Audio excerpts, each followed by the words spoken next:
Now, Felix, in 2019, you literally died and went to heaven, and I want to hear about that. But first, let's set the stage a little bit. 1970s, you were a young man, and you became a follower of Yeshua. You received Yeshua, Jesus, Amen, into your life as your Jewish Messiah. Then let's fast forward. You're age 45, New York City, life is good. Mm-hmm. What is it like for you? What are you doing for a job? How are finances? How's life? But at 45 years old, my office was on 47th Street, which is the center of the International Diamond Exchange. And I had an encounter with the Lord. And now, what do you mean by that? Well, he spoke to my heart. He arrested me, if you will. I stopped in the middle of 47th Street. So right on the street. Right on the street. And I got very emotional and began to hear the voice of the Lord, not audibly, but in my heart, in my spirit. He spoke very clear words that he wanted me to resign my position with the company. And not only that, liquidate my savings and liquidate my retirement. And I said, you know, and I'm saying to myself, really, Lord? I mean, we had just built a house 6 months ago. We had a high mortgage. Yeah. My daughter was 7 years away from college. But the Lord said, I want to lead you back to your people, and I want to lead you into a life of faith. And I remember the words, I must teach you. I must teach you a new level of faith. But you had to be really sure that you were hearing him. This wasn't just some passing thought or whatever. I mean, this was a major life change. You had a certain lifestyle you were used to, and probably based on the salary you made and everything. Okay, well, you get home. What does your wife say? Well, my Jewish wife from Brooklyn, who was raised conservative, is waiting for me to get home like she did every night. And I was coming home with anticipation or some clearly curiosity as to what my wife would say. But Bob, would you know that God touched her heart? And I remember her words, I know what we must do. We felt in our heart it was a journey of faith that we needed to take, because you see, all the preceding years we were coming to a place we wanted to serve God, and we knew there was something blocking it. And in fact, it happened a month earlier. It was at a Friday night worship meeting, and I was crying out to the Lord because I couldn't get to a place that I wanted to get in service. And the Lord said that I can't give you what you want. You can't get where you want to be because your finances and your security in your job has blocked the way. That's exactly was the preceding event of that day. And so sure enough, we did that. Now, you had another experience, supernatural experience, where you actually audibly heard the voice of God. 3 o'clock in the morning, what did he say? At 3 a.m., he spoke firmly into my left ear, as almost like, speaking directly into my inner left ear. I am sending you back to your people. With a deep, resonant, authoritative voice. It jolted me out of my sleep. I got up, and that morning, when I went down into the kitchen for my morning devotion to read the Word of God, everything was different. Everything was different. And from that point, God began to give me points of reference, pointing me the way that the Lord has wanted us to do this. One of those points of reference, in 2019, you were at the Wailing Wall. You had a friend there with you, and he said, I don't think you're supposed to leave yet. You're not quite finished. That's right. What happened? I went to the wall to pray, as many people do, and as you said, I turned around, and this gentleman who we were with said, God, the Lord is saying that you need to go back. God's not done. When I turned around and went back to the wall, I put my hand on the wall. I can only tell you, I felt like my hand was fused to the stone. I could not move it. I couldn't leave. And then I had my other hand on the wall. In the moment that followed, I felt the Lord Yeshua. I saw Yeshua in the spirit, not physically, okay, with my physical eyes, but my spiritual eyes, with my inside, my spirit, man, saw Yeshua coming up through the crowd. Sea of Orthodox. Yeah. And he put his hand on my shoulder, and I went down. And there I am on my knees, surrounded by all the Orthodox, my hand on the wall. And the Lord spoke these words to me, Bob, that changed my life once again. He said, do not be critical of my people. Talking about the Jewish people. Right. Do not grow impatient with them, because they do not know, because they cannot see what you see. But know that the time is coming soon when they will see me. And I also heard the words that they don't know that I visit them, that I come here, I'm here, and they do not know me or see me. But do not grow weary. Stay the course. After 20 minutes, maybe a half hour, I left the wall, I left that area. We were leading a group at that time, and so I needed to get back to the group. My wife is looking for me, she didn't know where I was. When I got home, Bob, something happens. I could not engage life again. I could not get back to the normal routines of doing whatever I do, ministry and service and responsibilities. And my wife is asking me, what is going on? I said, Bonnie, I don't know. I only sense in my heart that what he did at the Wailing Wall, it's not complete. He's actually calling me back to go there. Like right away? Right away. That's a big trip. And I was barely home, and I didn't even know why I'm going, other than the Lord is saying that I need to go back where he visited me. And I'm to remain there every day from morning till afternoon in prayer for 7 days. So 3 weeks later, where am I? I'm at the Wailing Wall for 7 days, praying, waiting for him, waiting for his visitation. And it was the most extraordinary time, because the presence of God was there, and there were a number of divine appointments and things that the Lord did that had to do in forming the future of our work amongst the Jewish people. I was completely resolved that I completed the assignment. I believe, number one, it was a test of obedience.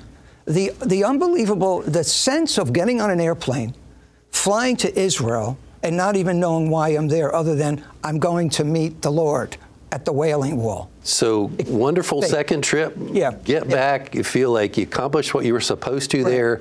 Full steam ahead. Here we go. And then you die. Correct. So it wasn't long after that you got, it was a wrong dosage. Correct. That was prescribed for you. And more than 7 months worth of medication was squeezed into, like, I don't know, 29 days of time. And so you were taking this medicine, just burning, feeling the effects of it, but this is what you were supposed to take. And then finally happened, cardiac arrest, your heart stops, you die. Right. And when we come back, we're going to find out what happened next. What did Felix see when he experienced heaven? Come back in just a moment. Call now and get Rabbi Felix Halpern's brand new anointed book, A Rabbi's Journey to Heaven, and his powerful 2-part audio CD teaching series, Heaven and Beyond, plus a free bonus digital download of the gift God gave him, the 30-day Heaven Soul Cleanse. Supernaturally renew your soul, spirit, and body. It's an exclusive package for our It's Supernatural audience. Yours for a donation of $29. Shipping and handling is included. Ask for offer number 9754. Through this exclusive offer of Rabbi Halpern's brand new book and his 2-part audio CD teaching series, he shares his extraordinary heavenly experiences and the life-changing truths that God imparted to him. You will learn what is heaven like, what are the boundaries between the second heaven where demons flourish and third heaven where God dwells. How can you wage effective spiritual warfare against the enemies of your soul?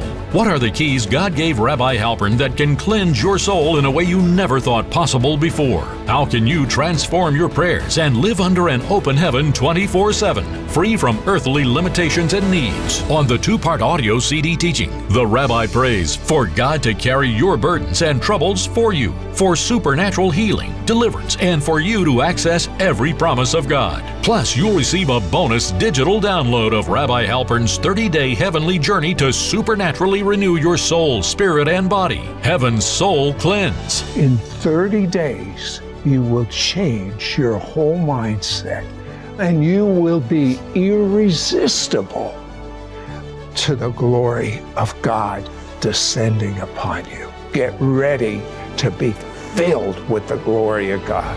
Don't miss out on getting Rabbi Felix Halpern's brand new anointed book, A Rabbi's Journey to Heaven, and his powerful 2-part audio CD teaching series, Heaven and Beyond, plus a free bonus digital download of the gift God gave him, the 30-day Heaven Soul Cleanse. Supernaturally renew your soul, spirit, and body. It's an exclusive package for our It's Supernatural audience. Yours for a donation of $29. Shipping and handling is included. Ask for offer number 9754. Call or you can send your check to Sid Roth. It's Supernatural. P.O. Box 39222, Charlotte, North Carolina 28278. Please specify offer number 9754 or log on to sidroth.org. Call or write today.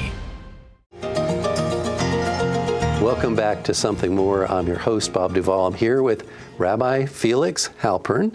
And Felix, when we went to the break, we got to the point where your heart stopped. You died. I mean, literally, physically died. Right. What happened? What happened in the spirit? What happened at that moment? What did you feel? What did you see? The evening, the entire night was extreme, just leading up to that for a moment. The whole night was extreme pain, fire in my midsection that felt like a furnace, pain throughout my chest, my back. And what I had encountered is what they call an inner storm through toxicity. But that night, I went downstairs. It was 3 a.m. in the morning. I went down to rest.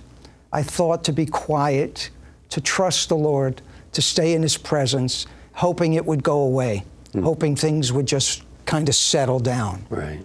But they didn't. And in a split second, my spirit, I'm laying down now, and my soul rose up, or my spirit rose up out of my body and just literally stepped out, like I'm lying on the couch. It stepped out of my physical frame, my mortal body. Could you like look back and see your body?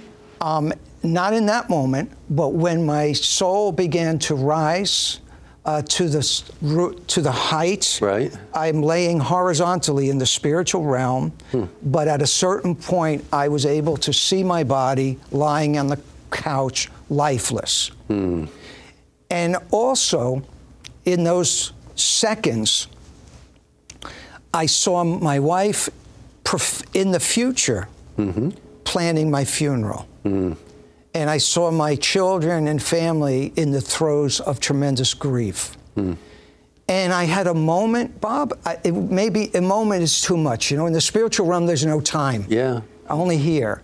But I had a moment or a secondary understanding that made me feel sad a little bit right there. In that moment only, I felt sadness for her. There was an awareness in that moment.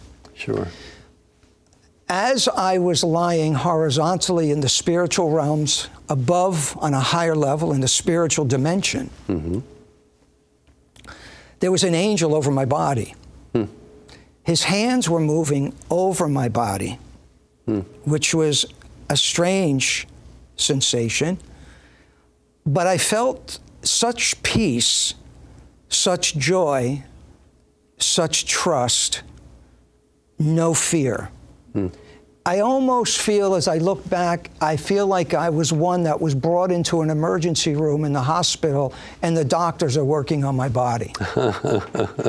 And I felt that the Lord was healing my soul. And looking back now with what He is doing now, I believe that that was part of a healing that I was to return with. As I'm in the spiritual dimension, I see a white light in a cylindrical tunnel that was like in a bluish color, but there was a white light in the end that I call, it was like a distant star, but it wasn't distant. It was here, here. It was like the borders of heaven that had not gotten there yet. I felt in this intermediary place. I believe my experience is because of the Lord had appointed for me to return. I think if I was not appointed to return, I may have ascended immediately to heaven. We don't know. Right. We don't know. But I was in this intermediary place, and I understood the spiritual realms in a way that, of course, I would never be able to, because it's what immortality feels like.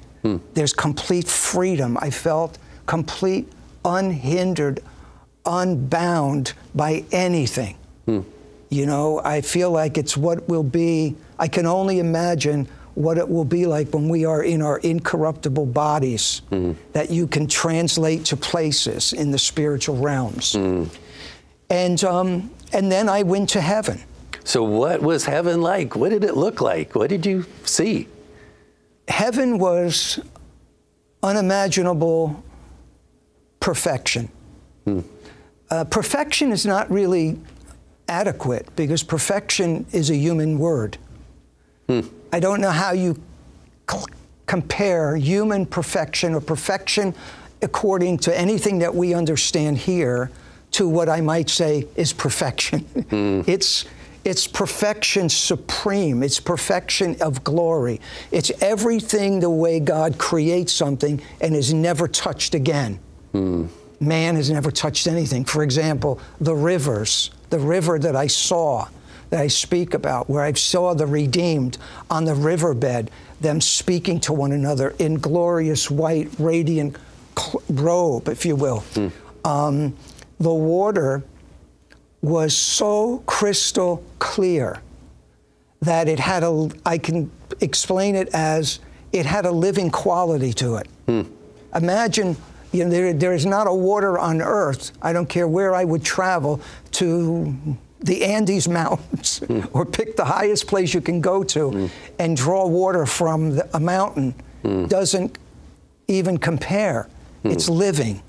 Because I do think that everything God creates, not I think everything He creates is living. That's the way He creates it. Now, in your job that you quit when you were 45, I mean, you were a precious metals expert and everything. So what about heaven? I mean, are there streets of gold? Is there gold in heaven? There are streets of gold. the pearls on the gates into heaven. It says righteousness and justice. The pearls are beyond anything that I have ever handled. It has a radiance to it. It has a depth to it. Pearls I've seen, I've handled those, and they're beautiful, but these had a perceptible depth of beauty to it. And the riverbeds had gemstones in it. It was covered with gemstones. And so precious stones and semi-precious stones, and I've noted in past conversations with people, I mean, I've handled the most precious diamonds, the most valuable pearls, rubies, sapphires, gold bars. These are things that I've handled all the time. Nothing on earth compares to the sparkling radiance that comes up even from the river, because it's untouched. It's beauty. It's beautiful perfection, artistry. And there are streets of gold everywhere. Wow. And what I find extraordinary amongst everything else is that no matter where you are in heaven, the throne is not far. There's always a sense of it's right there. And I believe that it's because it's the complete presence of God that is engulfing heaven. And yes, there is the throne, and he sits on the throne, but his radiance goes beyond him. That, I think, is part of the fire that circles the throne, of ripples and layers of fire that encircles him. It radiates out, similar to what we feel, quite frankly, when we experience the glory at a revival service, or we're in the presence of God and the atmosphere is charged with the presence of God. Heaven is charged. Like all the time. All the time. It's supercharged with the glory and the presence of God. Now, you couldn't stay. Correct. You came back. I would have liked to stay longer. I'm sure. Do you know how long you were physically dead? I believe it was more than seconds. It was in moments. Because there is no time in heaven and in the eternal sphere. But I will tell you that when it was time for the Lord to breathe life back into my body, I'm lying on the couch, actually kind of laying and sitting halfway, and that's where it was left. When it was time, a rush of wind came into my mouth, entered my deepest recesses of my lungs. I took a deep breath like I've been underwater and broke the surface because I can only take my last breath. I'm gasping for air. Yeah. And it threw my head back. And I remember saying, "What was that?" And then I began to understand what had happened. And Bonnie came down, maybe she came down, I'm thinking, a half hour after. And yeah, it is what it is. So you came back healed. Yes. So like that angel was probably working some healing on you. Correct. Correct. So how long, I mean, that's got to impact you in so many ways. How long did it take you to get back to normal? A year or more. Wow. I'm still processing it. So you're still not back to normal. Well, my life was turned upside down, but I think it actually was turned right side up. I couldn't process things for a minimum of a year. Sid helped me a lot through that period. Helped me when I was in the weeds. But it changed, I can only tell you, it changed everything for me. Yeah. I feel like I'm born again. But more than that, I felt that, if I can use the analogy of an eggshell that was cracked, and an array of light is coming in from the other realm. A ray of light is coming in from the other side. For most of the year, and it isn't fully gone, the envelope remained open between the physical and the spiritual. And there were times that I had visited heaven in those times and then visited the spiritual realms. I feel at times I'm more connected to the spiritual now because I feel a detachment here. I'm detached now. Yeah. Now, you learned different things through this experience and after you came back. Just one of those is that we empower the enemy. Correct. Satan, with things that we say. Just briefly, tell me about that. I learned that we empower the demonic realm and Satan or Satan in things wrongly. In other words, they have no power in our life. And I'll tell you why I say that. The Lord invited me into the second heaven, and I stood above the second heaven. And I saw the second heaven filled with demonic hordes. And as I'm standing there, there was one particular demon, Bob, that tried to climb up over like a wall to try and grab a hold of my ankle. but it couldn't. And it tried, and it tried, and it was pitiful. I remember I said, it is pitiful because he has no power. And he was in a state of decay. They were awful, ugly, deformed, because they were fallen. And they're decaying from their original state.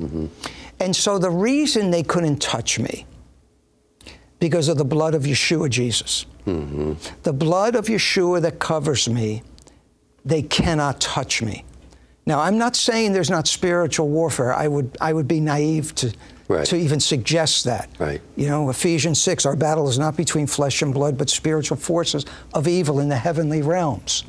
But he showed me that when for believers, I'm not talking about unsaved people, when he is prince in the power of the air, he's not prince in the power of my air, because he's consigned to the lower airways. When we say airways, we don't realize the segments of the airways that coincide with the first heaven, the second heaven, and so forth. And so what he's consigned to, for me, for you, for anybody that knows the Lord and covered by the blood of Yeshua, is that he is below our feet. I have authority from the ground up to heaven. So for that reason, when I raise my hand to the heavens and I praise the Lord, I have complete authority from the ground all the way up to the throne, because those airways are not hindered by the demonic realm, not for the believer. Some may disagree with that, but I feel that we have been fooled. We have been bamboozled. That's an old term. We've been tricked to think that Satan and his hordes has more authority over the lives of believers. They don't. There are reasons for troubles, and we can talk another time for that. We don't have time to deal with that. And we're actually going to have to leave it right there. Yes, But I hope that this has given you some insight. And, you know, you don't have to go through what Felix went through to be able to experience this intimacy, this peace. Press in, seek after God, and allow him to sensitize you to his Spirit. Flow in him and be listening to his voice for those supernatural moments in your life, just as he did for Felix. He's no respecter of persons. What he'll do for one, he'll do for all. But you need to seek after him. And join us again next time for something more.